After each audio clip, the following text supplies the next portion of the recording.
My name is Arin Lindauer, and you're listening to A Life Without Struggle. I'm a wife, a mother of 2 wonderful children, a 2-time best-selling author, and a highly driven and successful entrepreneur. In my 17-plus year career as a mindset and health expert, I know what holds women back from a life you only dream about. Whether you're a CEO, a businesswoman, or executive, I started this podcast because I have been where you are, and I know you want and deserve more out of your life. I believe women are limitless. We just get lost along the way. The process to get you there is the topic and purpose of this podcast. When you understand what you want, you can truly step into a life without struggle. Welcome, and I'm so thankful you're here. All right, welcome back to another episode of Life Without Struggle. My name is Arin Lindauer, and today we're going to dig into a topic around stop looking back. And so today what we're going to dig into is we got to stop looking in the rearview mirror when it comes to our health, when it comes to our goals. We've got to stop ruminating and reminiscing and, oh my gosh, I cannot believe. See, all this is just beating ourselves up. It's the frustration. It's the, man, how many times I've tried to do this and it didn't work. And I want to speak into this whole pattern that happens when we're trying to lose weight. We successfully lose weight, then we put it all back on.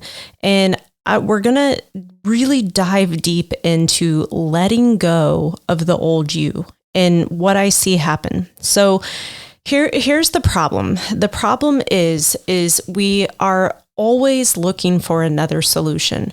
We are always looking for another way to lose weight. Surely I haven't cracked the code. My friend is over here doing this. This doctor has this program plan. Ooh, I saw this diet. It looks intriguing. Now there's a detox. Then there's supplements. Oh, there's a GLP-1. Ooh, I could take these shots and supplements and, maybe something would happen.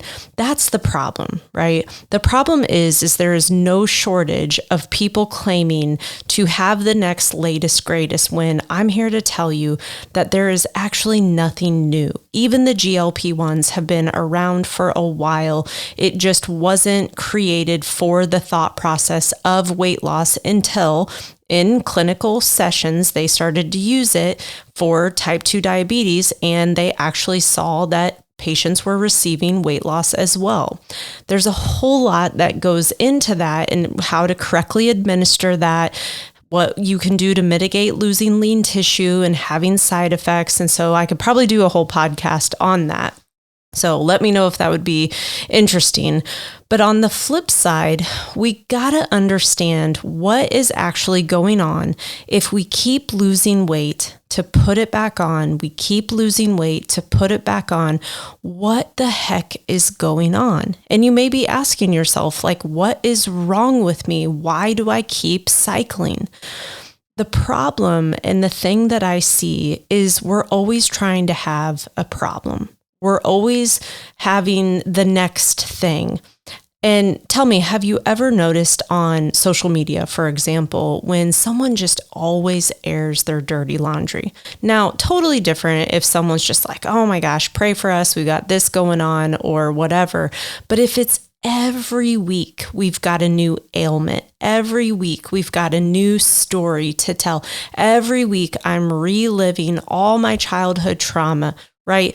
Those are the people where they just want the likes, the attention, the whatever, right? And reasonably speaking, why not? Post it on social media, get that, and if it makes you feel better, awesome. But I also want to dig into if you're the person that is always having the next problem, you've got to understand how you're creating these problems. And you may be like, whoa, Arin, that's a little below the belt here. I'm not creating this. Hear me out on this, because when I was able to really understand this in my life, man, it freed up a lot of space. Do I still have challenging days? Of course. Do we still have things that go on? Sick kiddos, parents that aren't doing the best? Yes, of course. We're always having challenges. The biggest thing that I can tell you is when you choose to respond to the challenges in a way that is still supportive to your goals, in a way that doesn't completely derail you. When you respond to the challenges in life with a happy heart and a positive attitude of, I will get this figured out. See, this is something that I'm always installing in our kids is, hey, this is not the end of the world. You may perceive it to be the end of the world right now, but I have to teach you the emotional intelligence to understand that we don't need to wig out right now. And so think about how you would speak to a child. If a child had, forgot their favorite stuffy, or had, forgotten to do something for a project at school, or heaven forbid, forgot their favorite stuffy on the way to school, we help them work through this understanding that, hey, you're going to be okay. Of course you're sad right now. Of course you're mad right now. And I can totally appreciate it. But here's the thing, you're going to be okay. And the second you get home, we can find stuffy, we can finish the project, we can whatever, right? And so obviously that is a super, super simple example, but it's something that I feel like we do not take into adulthood. We look at everything as a catastrophe, everything as the world is ending, or, why do things keep happening to me? And there's a lot to unpack with this. So for so many of us, it's become an identity. I remember when, quote unquote, I was depressed. I was a depressed person. I had a really terrible birth. The first, couple weeks of Leo's life were touch and go. I was back in the hospital and I hated life. I was so mad at the world. Why was something that was supposed to be so beautiful so tarnished for me? And what I realized in that time and space is there was actually a lot more women that felt the same way that I felt. But during that time, and I will tell you, it was probably about 9 months, it was dark. It was really, really dark. And I self-professed how depressed I was. And technically speaking, yes, clinically, if you asked my therapist, she would have said, yes, you are a depressed person. But you can choose to take that on, or you can choose to let it go. For so many women, we need to let it go. Now, you may be like, okay, Arin, this is heavy. This is quite a bit. How do I just let something like depression go? Well, I'm here to tell you it's as simple as making the choice. Now, some of you may be like, but you don't know, my chemistry says blah, blah, blah. And fair, maybe you do need some help, getting things in a right spot. But I also know too, from my personal experience, and not saying this is yours, but from my personal experience, it was the moment I decided that I didn't want to be depressed anymore, that I was no longer depressed. Did I fight some feelings back and forth? Yes, but for the most part, I burned the boats. I said enough. I was tired of feeling so tired.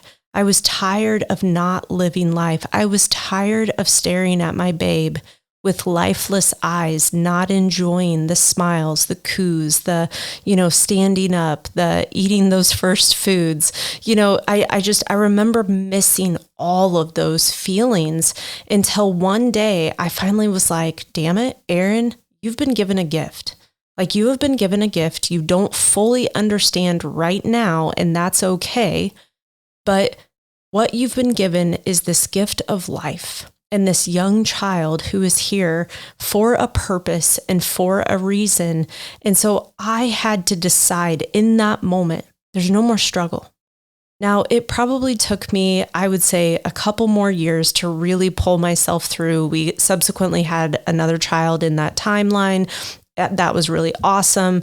And then we had a little more stress that came in with building a house and having to sell it back to the builder. And so I can just look back at those times and I'm like, holy crap, that was hard. And then after we got through the house debacle, we went right into the pandemic, and that was a really, really tough time. And so you can see where things have gone, and I can attest that you probably have. the exact same version of that story, just different sequence of events, different things that have occurred. But here's what I want to ask you. Would you let the old you go? Would you be willing to say, hey, I don't want to feel these feelings anymore. I don't want to feel hopeless. I don't want to feel in despair. I don't want to feel frustrated anymore. I don't want to keep fighting this weight loss. What if you let go of this old identity that is no longer serving you? Would you let her go? That's a question that I'm asking you right now. Would you let her go? The reason I'm posing that question to you is because so many of us just want to hold on to her. We want to hold on to her. We want to coddle her. We want to comfort her. We want to give her all the, accolades, and we want to, give her the pumpkin spice lattes or whatever, right?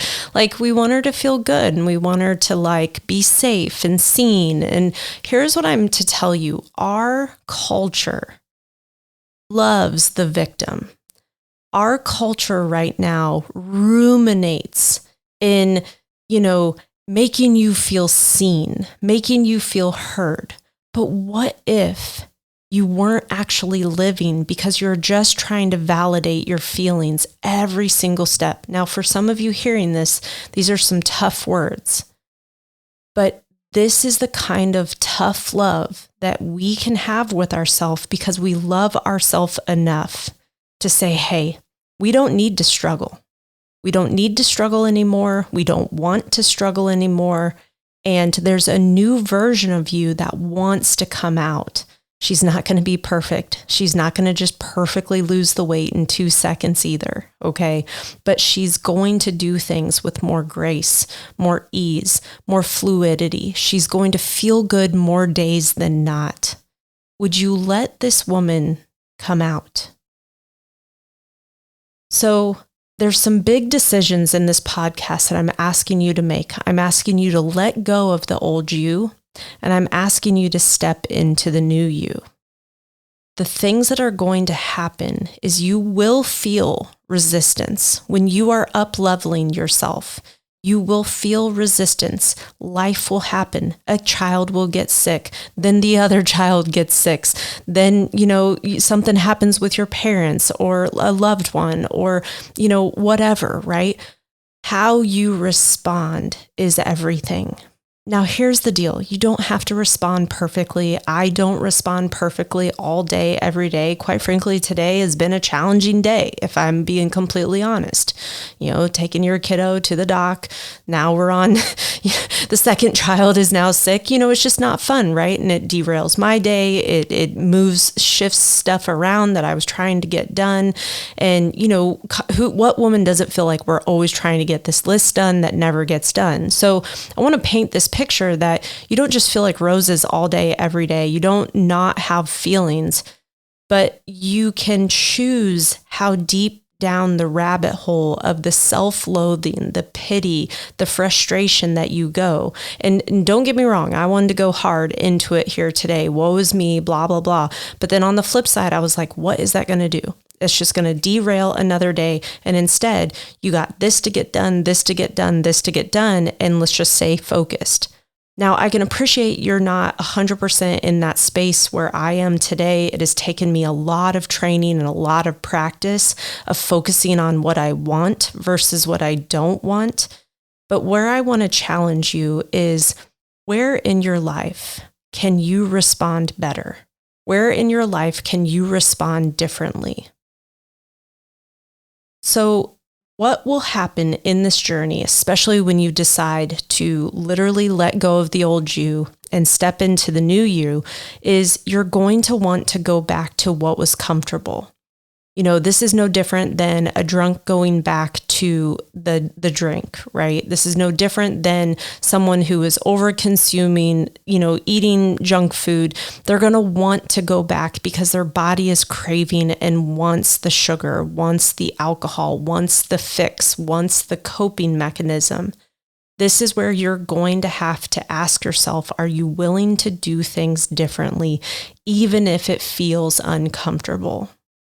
This is where I know you are stronger than you will ever believe yourself to be, because I've had to be strong.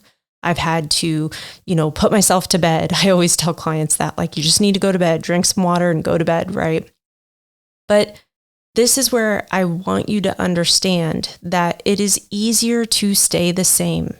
But if you're being itched, if you're listening to this podcast over and over and over again, I know you desire more in your life. And I know that you want more for your life, whatever that looks like for you. And if that means getting your health in check, what I want you to do is I want you to decide that here's what I want. Because first and foremost, we have to even understand what we want. But then we have to be willing to let go of the old you. That you is not serving you anymore. She was cool. She got you here. But now we need to move forward, and we need to move powerfully forward and fast. Weight loss does not have to take forever, but there's a certain time in physiology that it will take. I highly, highly recommend having a coach, having someone hold your hand through this. I don't care how many thousands of dollars you have spent on your health. If you haven't done it and you haven't done it for the rest of your life, you need help. This isn't a journey that you have to go at alone. And it's so much better when you can bounce things off of someone, even if you feel like you know it all. You've done it all. You've seen it all. Trust me, you haven't. If I make this look and sound easy, that's a good thing. But there's a lot of nuances. There's a lot of things hidden behind the scenes that you're not seeing a coach do. And a coach makes sure that you have the proper plan and adjusting that plan when appropriate. The other thing that I want to ask you is, how consistent can you get? How consistent can you get working towards your goals? Can you wake up every day and get 10,000 steps? Can you wake up 3 times a week and get that workout in? Can you, reasonably speaking, eat well all throughout the day into the evening till you go to bed, right? Can you stay consistent, and can you stay disciplined to doing the things? Can you work on getting sleep? Can you consider sleeping 7 to 9 hours? These things sound simple. That is just scratching the surface. This is what I call the foundation. This is the foundation to my program. When you can get the foundation done, we move into rapid fat loss. You go into rapid fat loss, and this is where we should be losing 1 to 2 pounds every single week, come hell or high water. Now, if you're closer to your goal, it may be a half a pound, it may be a quarter of a pound, and that is still a good weight loss, okay? So it does slow down as we're getting closer to your goal. And then what we do in the third phase of my program is we're going to optimize your health. We're going to take you to the next level where, you just wanted to lose the weight, but I want to show you what is really possible and what you can truly do with your body with, specific resistance training targeted towards the goals that you have, toning this, seeing your body look like that. You set goals that you didn't even know were possible. So my question to you here today is, are you willing to stop looking back? Will you let her go? Will you let her serve in another place, another time, and allow yourself to become the woman that you've always dreamed of being? Consider this. Consider what is missing. Consider that you don't have a problem. Consider that you just need to let go of some really crappy old habits. Consider that this really isn't even that deep, and we try to make weight loss so darn deep. We try to blame our hormones. We try to do all kinds of crazy things when in reality, we have not created the deficit enough days long enough. And that's where it takes having a coach, having someone call you out and say, hey girl, you can't do that. Hey, if you want these results, you're going to have to do things a little bit differently. So my ask today is, will you stop looking back? Will you let go of that old you? Will you step into this new identity that's going to feel weird? It's going to feel uncomfortable, but are you willing to go all in on yourself? I think so. And as always, we can't solve all of this on a podcast, but my goal here is to motivate you and inspire you. And when you feel like this journey doesn't need to be alone and you want the help, I highly recommend reaching out. All you have to do is reach out on any social media platform. Consider joining my private Facebook group called Infinite Women, Weight Loss and Confidence for Professional Women. And let's get after this. I promise you we can do this a hell of a lot faster if you would let your guard down, if you would just let yourself lose the weight, lean on your coach, and you can see this all come to life. All right, ladies, let's go get them.